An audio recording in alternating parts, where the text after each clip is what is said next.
Madame la Présidente, Monsieur le Ministre, Madame la rapporteure, chers collègues, nous sommes réunis cet après-midi pour adopter un texte important.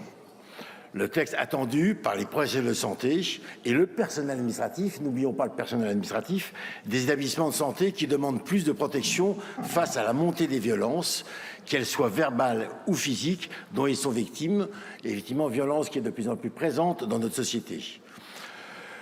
Je ne doute pas que nous serons nombreux à voter en faveur de cette proposition de loi et en même temps, je ne vous cache pas, comme je disais tout à l'heure, ma sidération face à la motion de rejet que certains de nos collègues insoumis nous ont présentée il y a quelques instants.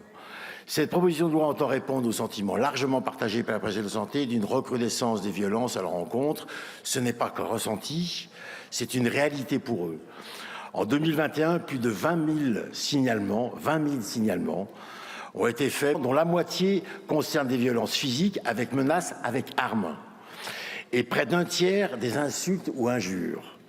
Les personnes les plus touchées sont celles qui travaillent dans les services de psychiatrie, en EHPAD, en unité de soins de longue durée ou dans les urgences. Et c'est souvent, comme je disais tout à l'heure, effectivement, c'est souvent le personnel aide-soignant, infirmier, secrétaire, administratif qui sont pris par ces violences. En 2022, 37% des professionnels de santé déclarent avoir été victimes de violences. Ces chiffres sont alarmants. Ils sont probablement en dessous de la réalité, car beaucoup d'agressions verbales ou physiques ne sont pas signalées.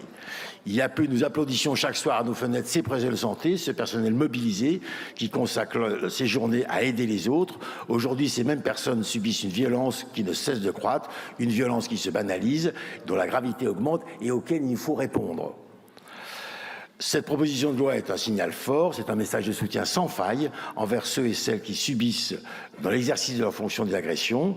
Mais cette loi n'a pas qu'une portée symbolique, elle renforce notre arsenal législatif, reprenant les mesures d'un plan gouvernemental pour la sécurité des professionnels de santé présenté en septembre 2023. Tout n'y est pas, dans le sens où tout ne relève pas du domaine législatif, mais plusieurs mesures importantes sont consacrées dans ce texte. L'aggravation des peines encourues pour des faits de vol et violence commis dans les locaux d'établissements de santé ou à l'encontre de personnel de ces établissements. Il faut dissuader et il faut sanctionner. L'extension d'un délit d'outrage aux professionnels de santé, l'extension des circonstances aggravantes lorsque ce délit est commis dans un établissement de santé, ou encore l'extension de la protection fonctionnelle, c'est la moindre des choses, la protection fonctionnelle aux agents publics pour toutes les procédures donnant droit à l'assistance d'un avocat. Madame la rapporteure, le groupe démocrate vous remercie pour votre engagement sur ce sujet et bien évidemment, nous voterons sans réserve en faveur de cette proposition de loi. Je vous remercie.